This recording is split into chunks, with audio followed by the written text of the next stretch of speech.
Welcome in, everybody, to the post-Preakness edition of It's Official. Jeff Siegel, Jeremy Plonk, where we take on 5 topics every week, and the middle jewel of the Triple Crown is going to hog the airtime this week, Jeff, but nothing will be official until you say it is. Well, I'm going to declare early voting the winner, okay? It might be 3 days late, but it's okay. We'll take it. We were both spot on this selection, early voting. We had conviction. We were talking about the likelihood of early voting winning several days in advance. I think we did like 6 or 7 videos, a number of radio shows. We wrote it up, and we were pretty much spot on. And in this game, when you are right, you better pat yourself on the back because it doesn't happen that often. So, which direction do I reach across to try to get to your back here? I can't get there. There we go. There we go. There you go. You got it. Okay. But early voting was good, and the race shaped up just as we thought. He's a terrific racehorse. I noticed that his buyer numbers have gone from 76 to 87 to 96 to 105. I don't know if he's going to be Secretariat in about 3 more races, but so far a perfectly managed racehorse who is getting better. Another top-class prospect, runner by Gun Runner, and we'll see him, in the late summer, and then we'll see how far he can continue and how much more improvement he can manufacture. He will not be running in the Belmont. I agree with that decision by Chad Brown, who rarely makes a bad decision. So right. It was a good race. Lots of controversy behind him, and that's something we can discuss today. All right, let's get to our topics. The first of our 5 topics this week is the Preakness post-mortem, and no one has died here, but some tickets have gone down for people who were back in the favorite Epicenter, and the trouble for him started right at the start. Let's go back and watch a full replay of the Preakness Stakes. Keep your eyes on number 8, Epicenter, for the start and the way he gets shuffled back and simply takes a long time to recover. They're off in the Preakness. Early voting as expected has Early Speed and Armagnac 2. It's these two out to the front. Skippy Longstocking on the far outside. Simplification down toward the rail. Fenwick is in between those two. Then comes Creative Minister toward the inside. Happy Jack is next. Epicenter taken well off the pace by Joel Rosario. They are second last early, leading the filly Secret Oath, who's last of them all, as they race for that first turn. The pace is not all that fast. 24.32 seconds for that opening quarter mile. And it's the longest shot of the race in front. Armagnac is the leader as they make their way to the backstretch. Early voting taken to the outside. Now a length back, running in second by 2. Simplification tracks in third. Happy Jack fourth to the outside.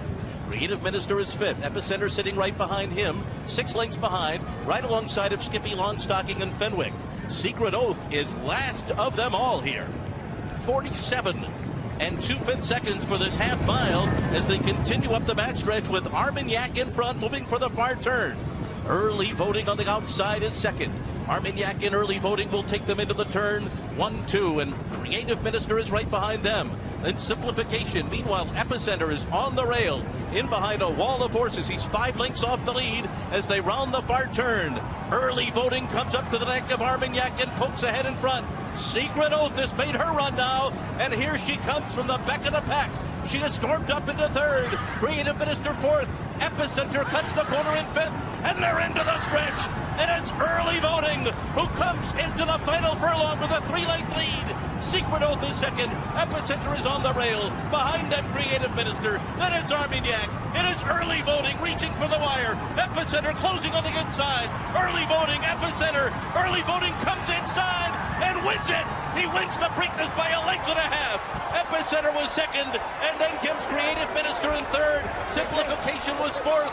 Early Voting was weaving in and out there toward the finish, but he wins the Preakness in 1:54 and 2/5 seconds. So it's Chad Brown, Seth Klarman, the Baltimore native, doing it for the second time in 5 years, Mr. Siegel, where Cloud Computing took a similar path in their attempt to win this race, skipping the Kentucky Derby, and it worked again. It worked to plan. Maybe you thought this horse would go to the front. I know you mentioned Armagnac in our pace video that we did in the preview as the potential horse to go to the front in there, and Armagnac did indeed make the front, but that was no trouble for Early Voting. He was confident and calm behind him. Love the way he switched off, and I like the decision that Jose made when he saw that Armagnac was hell-bent on getting to the front. and he knew that he had a horse that would switch off, relax, and then get to the outside. So I thought that was a key part of the race where he didn't try to go head and head, and he felt that once he got to the outside, he was able. And by the way, there was a little luck that involved in that as well, because there was nobody onto his outside. He was able to maneuver without having to get boxed in. But once he switched off and was able to get that colt into rhythm, he just used Armagnac as a prompter, and that was no issue whatsoever. The first quarter was slow, 24 and change, but there was only a 30-foot run up to the timer from the standing start in the gate. So it wasn't quite as slow as you might have thought, or one might think, because I know how here in California, going a mile, there's like a 130-foot run up and 85 feet for a mile of 16. So it was soft, but not crawling, and they actually sped it up. Second quarter was a lot faster than the first. So I thought early voting ran great. I thought he had a great trip, but I also thought he made his great trip, because he's one of these colts that breaks running, goes from 0 to 60 in an instant. You can get him to where you want him to be. There's no issue whatsoever, and that's part of his strength, his ability to secure a perfect trip, and that's his athleticism that was put on display. But after that, he was able to cruise, whereas obviously Epicenter did not, Jeremy. And I'm curious as to what you thought the impact of a sluggish start and some early trouble had on his performance. Well, the early trouble's kind of almost under the wire the first time, where he's getting in a pinch play with two horses he shouldn't be around. Epicenter should have been in front of Happy Jack at that point. He should have been in front of Skippy Longstocking at that point. So that's self-induced at that point. And it's self-induced because he didn't get away to the gate with any kind of urgency. Whether that was Joel Rosario not hustling him, maybe the horse was a little lackluster standing in the gate, we won't know that. That's just one of those things. But I think that shuffle under the wire, he was already next to last when that shuffle happened under the wire. So it just made him next to last by another length and a half. It pushed him back a little bit. But to me, that's not a big excuse why he lost. I think if he had the run in him, he got the run of the race from that point forward. I don't think he got stopped often or significantly with the rail run from that point. So I think the best horse won in this particular day, and the horse who took advantage of the setup of the race, right? Armagnac was kind of a no-hoper in front, longest shot on the board. We'll talk about that in a minute, but he sat the perfect trip behind the longest shot in the race, right? So how are you going to make up that kind of advantage on a horse as talented as early voting? Epicenter wasn't able to do it. Now, Jeff, after he's lost a couple of these races, in the Derby and in the Preakness, he found different ways to lose. One, not any creation of his own with Rich Strike's rally in the Derby. This one was a bit on his own accord. I don't look at him as a horse who's an underachiever. He's run 2 races right now.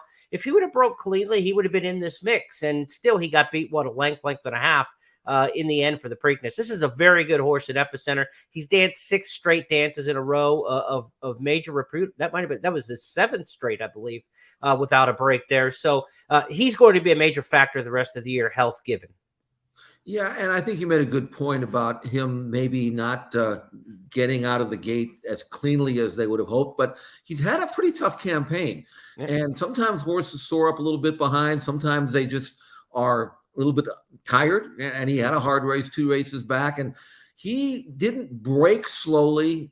He just didn't get going quick enough. Yeah, and that's the thing. And Joel wanted to kind of ease himself into the race on the outside without having to, send him hard, and it didn't work.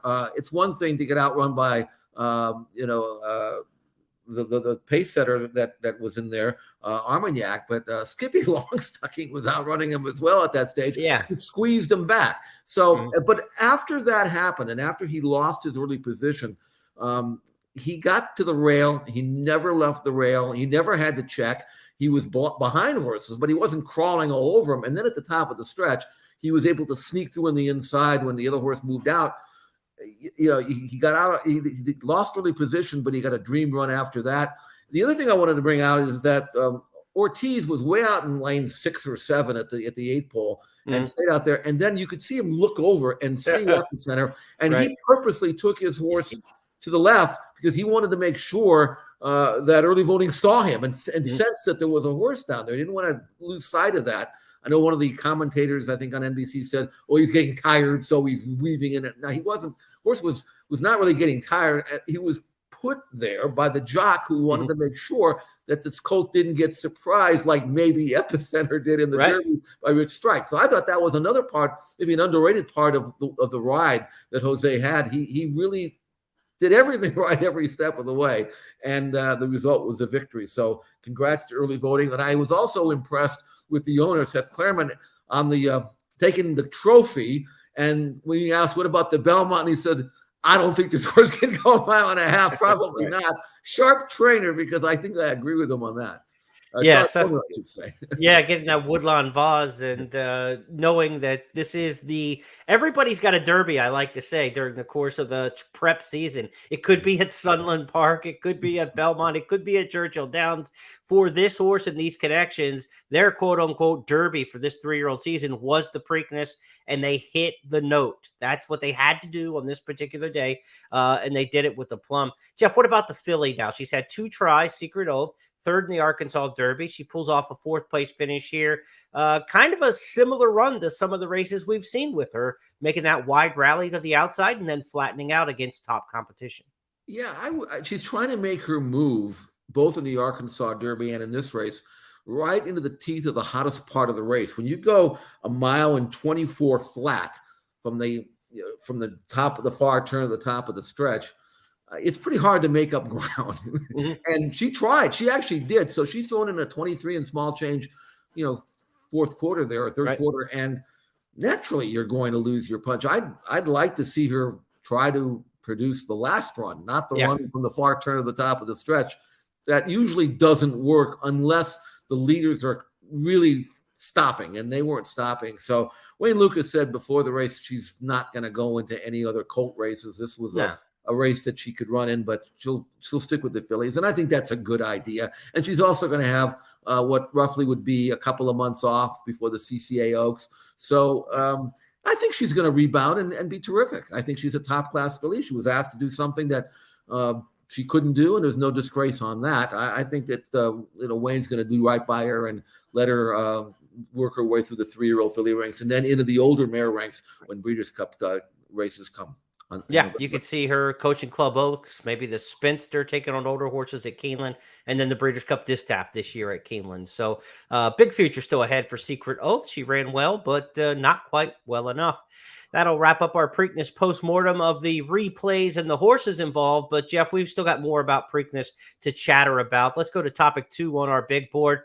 What were they thinking? You always hear the expression, they knew, and they means all the smart bettors out there. In this case, what were they thinking? We're talking about, Jeff, the bettors in general for the Preakness Stakes.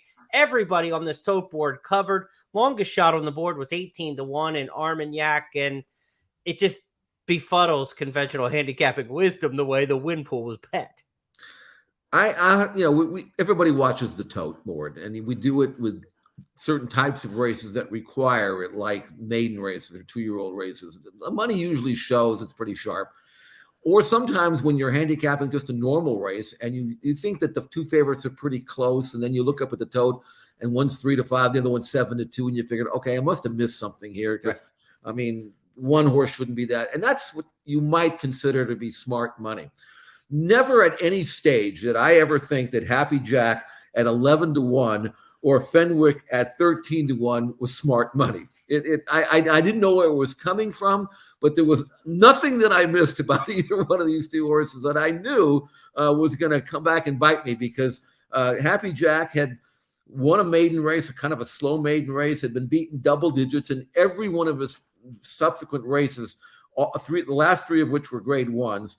Fenwick just got beat 36 lengths in the Bluegrass. He was 21-1 in that race. I don't think I missed anything there. And yet both these horses got ridiculous action. And to this minute, and I've tried to read all the stories about explanations as to why it happened, I still can't come up with an answer. That's why I'm leaning on you, Jeremy. Tell me what in the world caused this insanity. Well, all the jacks are betters. We know that, right? I mean, Keith Yes. DeSormo had the jack a couple years ago in the My Boy Jack in the Derby that got bet down to 6 or 7 to 1 inexplicably. We saw this version of Jack, Happy Jack, get overbet in the Kentucky Derby and back again. So we have him explained. That we can check off. Fenwick is a popular tourist island in Delaware, nearby there. So a lot of the shore kids and stuff like that, maybe Fenwick was kind of like a local regional feel for the people in Baltimore that that they were going to go in on Fenwick. I'm reaching, but it's the only thing I can come up with why anybody would have bet him there. The rest of the horses, I don't have the explanation for. I mean, there should have been a pretty clear. I thought Keith Fusel's morning line was really spot on in this race, where Epicenter would be heavily favored. There was some question who would be the second choice, and then from there, you had a couple middlings that made sense, and the rest were going to be bombs. That looked like the way the race should be. And as we go back to the finishing chart, that's how the race was, right? I mean, the bombs were Happy Jack and Fenwick. They both got beat 21 plus lengths in the back of the pack. They got smoked in there, and they were where they should. You know, Simplification looked like a middling horse. Creative Minister, Skippy Longstocking, they looked like middling. They finished middle of the pack. Creative Minister was able to outfinish the filly. To me, that was the only surprise to it. But this is reactionary, obviously, to the Kentucky Derby.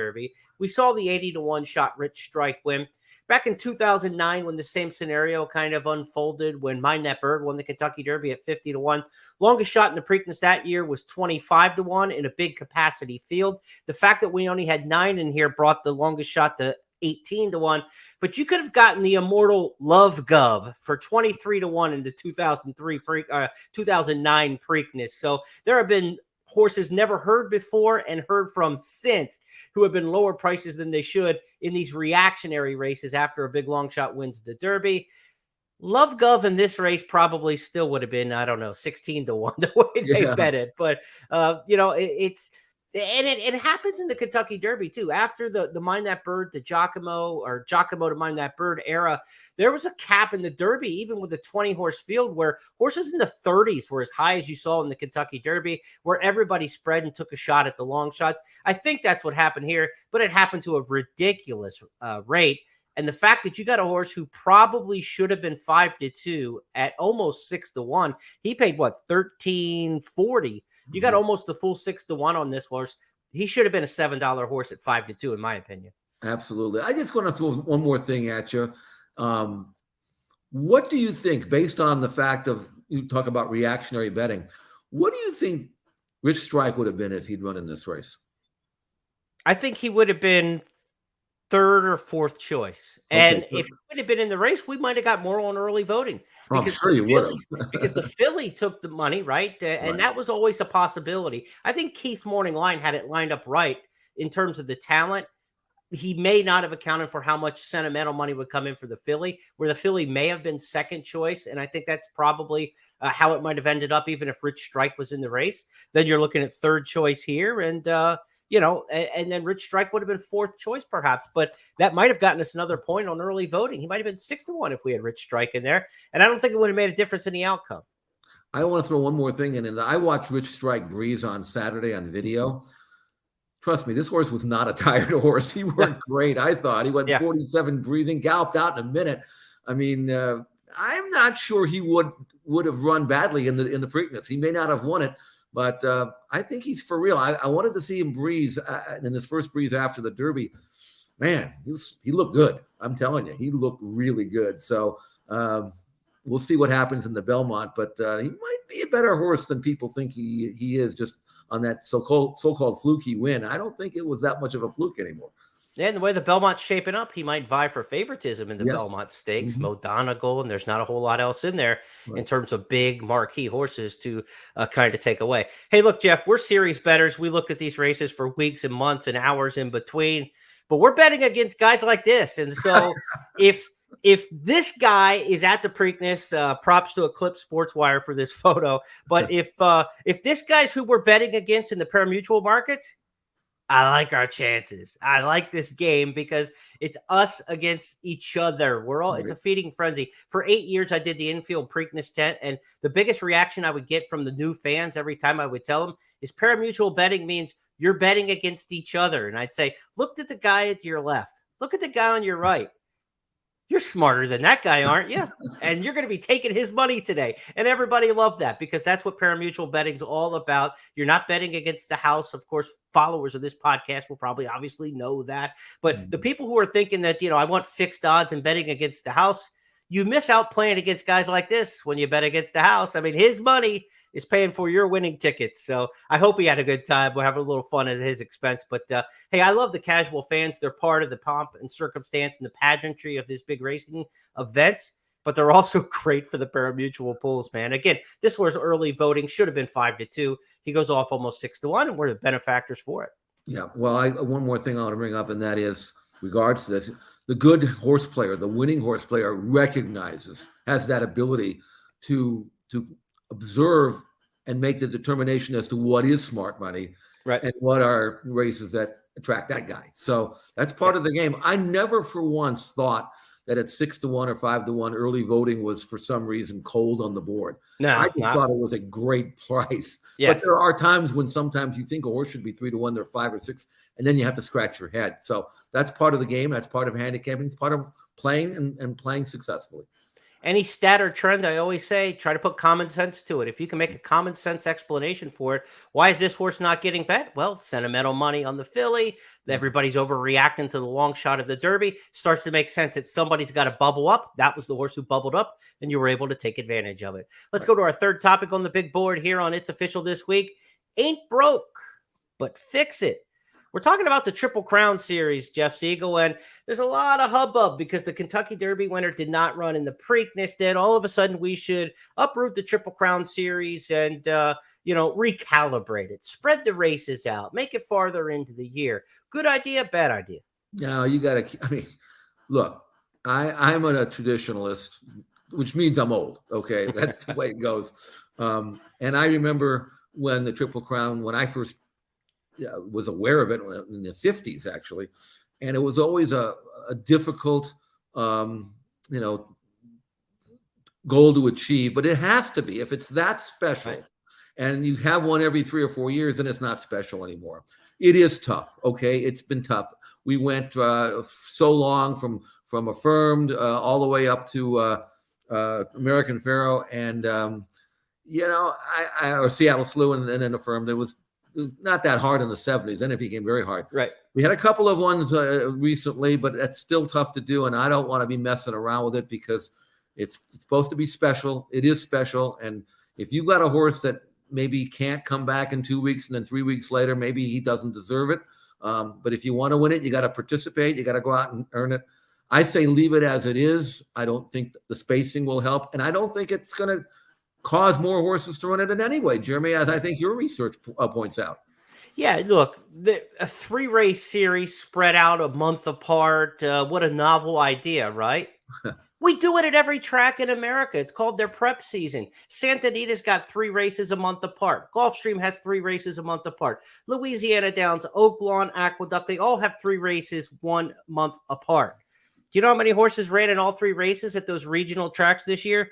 At the Louisiana Derby, it was Epicenter, 1. Why? Because he was running the table. He was the big horse in town, and they're not going to step away from $750,000 to $1 million purses in those races. So he ran the table. At Santa Anita, 1 horse ran in all 3 of the big route races. Happy Jack. Well, he's running in everything in the Derby and the Preakness. They just want to run. That's pretty obvious. Right. At Florida, at the Florida Derby at Gulfstream Park, 1 horse ran in all 3 route races this year. It was Simplification. It was a pretty good iron horse who got through the first 2 legs of the Triple Crown as well. They like to run. The Wood Memorial Series, 3 races at Aqueduct this year. No horse went through all 3 legs. And down at Oaklawn, where they do like to run, I mean, you watch horses who run 7-8 times at that meet from December to April. 3 horses ran in the Arkansas Derby, but you can't name 2 of them, I promise you. 1 was Barber Road. The other 2 were Kavad and Ben Diesel. We're not talking about name horses at any racetrack, at any circuit in America. They're going to stay on a 3-race pattern for 3 consecutive months. And, Jeff, we've been down this road before. It was called the COVID year in 2020. They ran the Belmont Stakes in June, the Kentucky Derby in September, and it was darn near November until we ran the Preakness Stakes. How many horses ran in all 3 races that year? 1, Max Player. He nibbled at the bottom, and they kept thinking maybe we've got a shot, and they stayed in the series. It goes back decades. I mean, Affirmed and Alydar were the only two horses their year to run in all three legs of the Triple Crown. Secretariat and his sidekick Sham, the only two runners in 1973 to run through all three legs of the Triple Crown. I went back and looked at every year for a blog that I did for Express Bet and First Bet, and you can check that out online. I went back from 2000 all the way through 2021. 36 horses total have run in all three legs of the Triple Crown series since that time. There's only been 1 year where more than 3 horses went through the whole Triple Crown series. That was 2001 when 4 horses went through the entire series.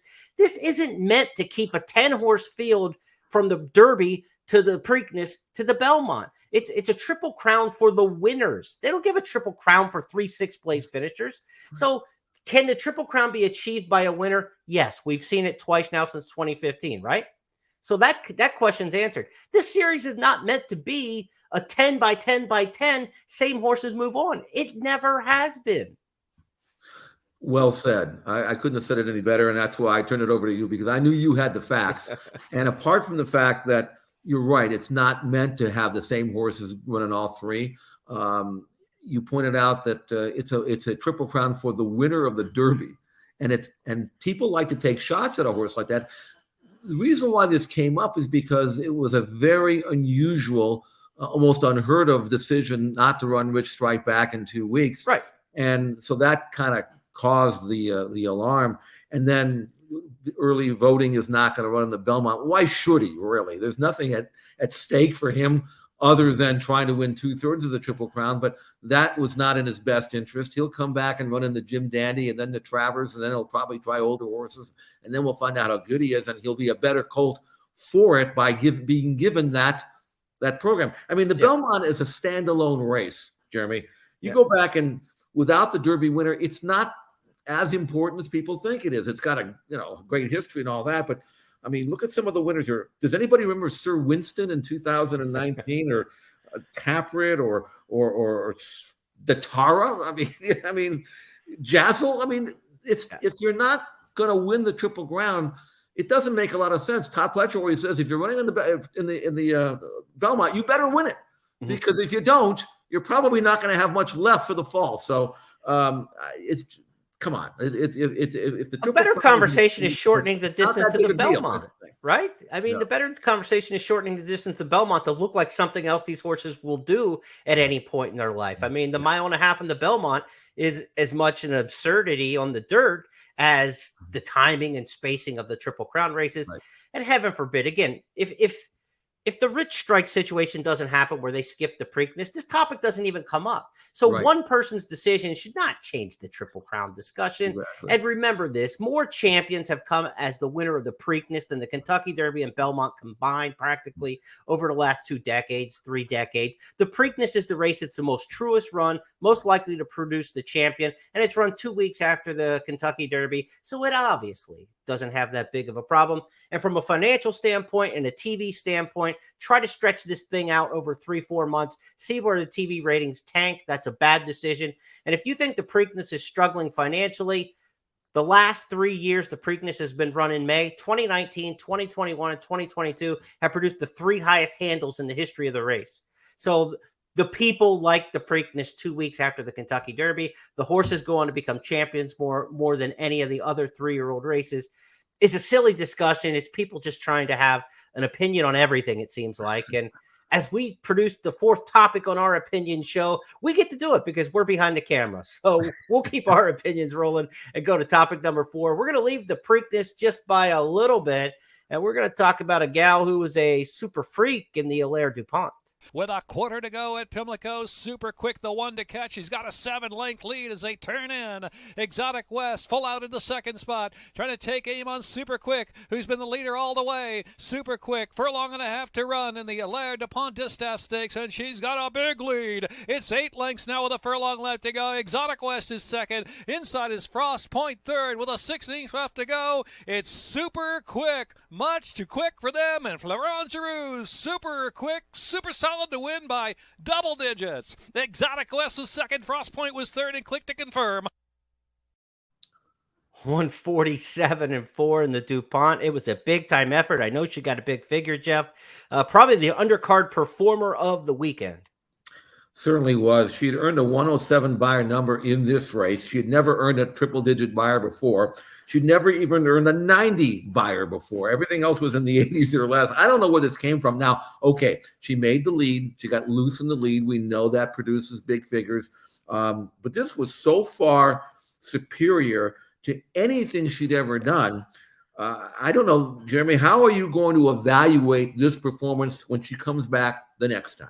Well, it's going to be pace dependent, right? I mean, if she's going to take heat and there's going to be pace in there with her, then you probably say she's going to be overbet off the big figure, and it's a time to take a stand against her. If she comes back and draws into a field that's a smallish field, doesn't have a lot of early speed to it, you see what she's capable of doing and running up the score when she gets that kind of advantage. You saw the blue and brown silks there, the Whitney stables, Mary Lou Whitney, and you know that there's got to be a little Saratoga game plan for the summer, getting her up to the spa this summer. So expect to see her in the personal ensign races like that at Saratoga this summer. And we'll see how the pace shakes out. But that was a spectacular performance. But sometimes when you're gifted it, you deliver something that looks out of this world. If I were the connections, I'd get on the phone and find out what Latruska's going to go in, because maybe we avoid her and she can avoid us, and we can just maybe duke it out on Breeders' Cup Day. But you saw what happened last year in the Breeders' Cup distaff when the pace was insane and all the pace horses kind of fell apart. So Super Quick, very impressive, but given a pristine type of trip to earn that big fig. And this is part of handicapping. This is why if you're handicapping and using speed figures, you better recognize the conditions and the situation that was earned by that number. Otherwise, you're going to go down the drain. So, and this, by the way, was her 11th start. She'd had other races that, I mean, she won a maiden by 10. So she's known to be able to do this in the past. Now, granted, that was over a sloppy track. Came back on another sloppy track, won by 5. So she's the kind of filly that's either going to win by herself or you're not going to find her. And this race, I guess, it was one of these things where everything came together for this one monster performance. I still want to see her do it when she can take a little heat and then shuffle it and then brush it off and then go on with it. That's something that she has to prove that she can do. I want to follow up on a point you made about watching the races and how they do it and corresponding it to a figure, because in our former night school program at Horse Player Now, you can go check out all the archives and go to YouTube for this video. There's a video series where I'm at the home of Andy Byer, and he invited me there, and we sat down in his office and we talked about figures and the history of doing it and how you put them together. And when I walked into his office, Andy was sitting there watching replays at Tampa Bay Downs. It was in the winter time. We did it in like February, March, that kind of deal. He's watching replays at Tampa Bay Downs. And I said, Andy, why are you watching replays? He said, because it's about how the figure was. You know, this filly got a 77, but I got to go back and see, did she do it with a soft setup or did she do it with a difficult setup? And so he's even watching replays at Tampa Bay Downs, maidens, and claimers to see how they accomplished the figure. And he's the guy who invented the figure. So it's a good handicapping point that Jeff brings up, and it comes right from the source himself. Andy Byer himself is also a trip handicapper in terms of applying them to his figures as well. So going back and studying the video, one of the great lessons you absolutely have to do if you want to become a good horse player. No question. Let's go to our fifth and final topic this week on It's Official. We had a justifiable debut at Santa Anita over the weekend. It was a horse named Tehoma. On the outside, it's Tehoma, 4th and 4 wide, but only a length off the lead. 2 more back to Salta. Then it's a gap of 2 back to Mendez Mile, who's losing some ground now, followed by Stay in the Game, and Eagles Landing is far back there, 4 across the track, past the quarter pole and turning for home. And here's Tehoma on the outside, challenging Flame Rider. Inside of them, Crowning Gold fights on, and then Salta in the center of the track. Tehoma takes command with a 16th of a mile to go. Salta moves into second, followed by Crowning Gold. It's Tehoma. Justifies first winner, scoring by 2. We let it up to Frank Miramati to give away the reason we're talking about Tehoma. First winner for Justify, the 2018 Triple Crown winner. Jeff, seeing that 4.5 side, it's Tehoma. Not going to project ahead to, definite success, but your first takeaways from Tehoma's debut win. Well, you like your stallion to stamp his get. He looked just like Justify in terms of the markings. truth of the matter is that you're in a 44 buyer number. It was a very slow race and he beat nothing. But you don't really expect Justify to get a precocious 2-year-old. He himself didn't start till February, I think, of his 3-year-old season. Yeah. And the pedigree suggests that his offspring should go better as they go longer. He was wide, and this was just a 4.5 furlong race. So I'm not predicting any championship for Tahoma. I'm sure there are a lot better Justifies out there than he is. But he did win, and that's something that if you're standing a stud and you're looking forward to the Keeneland September sale and or the summer sales of Fasig-Tipton, and you're selling a Justify, you want something to hang your hat on. You don't want to say, well, we haven't had any runners yet, but because buyers don't want to hear that. So I thought Tahoma, did what he had to do. I think there are a lot more better colts, as I mentioned, out there, and they did sell pretty well. I mean, so far for a stallion who had not had any runners to the track prior to this one, they sold. I think the average was well over $400,000 from what I could find. So I think the breeders and the buyers like him. We'll see what happens. I thought, ironically, though, Jeremy, that his main rival on the racetrack, Bolt Oro, also had his first starter 2 days earlier, and he won in Florida. Boppy O is his name. He actually got a 60 buyer number, about 16 points better than what Tahoma got, and he looked pretty good himself. And Boppy O, again, by Bolt Oro, they're not going to be sprinters either. So it's a good thing to start off with. I'm going to follow them down the road and see how they come out. I'm sure we'll see more later this summer, and then of course at Saratoga when the good ones will show up, and out here in California at Del Mar. But hey, they're both sires now. They're officially sires. You can't be a sire until you have a winner. And both Justify and Boppy and O in their first crop are now officially sires. Now, what kind of sire will Justify be? There's no guarantee that he was an unbeaten Triple Crown winner, that he's earmarked for success at stud.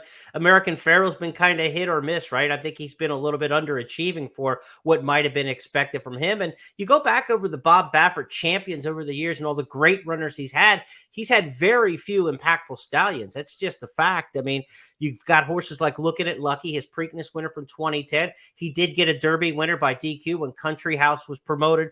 He also was the sire of Accelerate, a Breeders' Cup Classic winner. So Looking at Lucky's had a bit of success, but not a ton at stud. And Pioneer of the Nile, probably Baffert's other best stud. And he really had two main players, of course, Classic Empire, the 2-year-old champion, and the one we all know, American Pharoah. So Baffert to Baffert has worked out all right. But we haven't seen a lot of these Baffert stars on the track turn out to be great stallions to this point.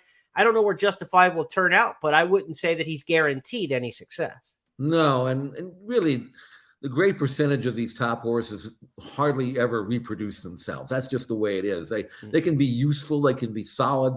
American Pharoah hasn't gotten anything that has been remotely as good as he was. Right. And in fact, most of his better horses are fillies, and most of them want to run on grass, completely the opposite of what he was. So you never know what you're going to get. But really, you just want them to be, I mean, for every top racehorse, like for example Gun Runner or Curlin, who go on and even Constitution has done much better than we thought he would. But for every one of those three, there are a lot of ones that just disappear. It's like the NBA draft, Jeremy, where you get lottery picks, and then some of them make them, some of them fall by the wayside, and 2 or 3 years later, there's a new group coming in, and the ones that were lottery picks 3 years ago, you can't find them anymore. That's how it is with stallions. A few of them will make them, most of them will not make it. And then there's a new group that you can kind of support. For every Michael Jordan, there's somebody who picks Sam Bowie in front of him, right? Yes, That is true.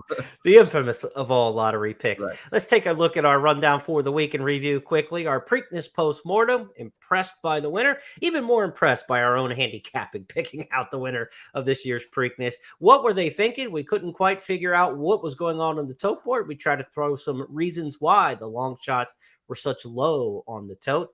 Ain't broke, but fix it. Jeff and I both in agreement. Don't touch the Triple Crown. Everything's working just fine. The Super Freak was Super Quick, a horse to look forward to in the future in the filly and mare distaff division. We'll see after her win in the Allaire DuPont. And a justifiable debut for Justify's first winner, Tahoma. or somebody obviously is a fan of fonts, because Justify producing Tahoma, that's straight out of like Microsoft Word, that horse's background.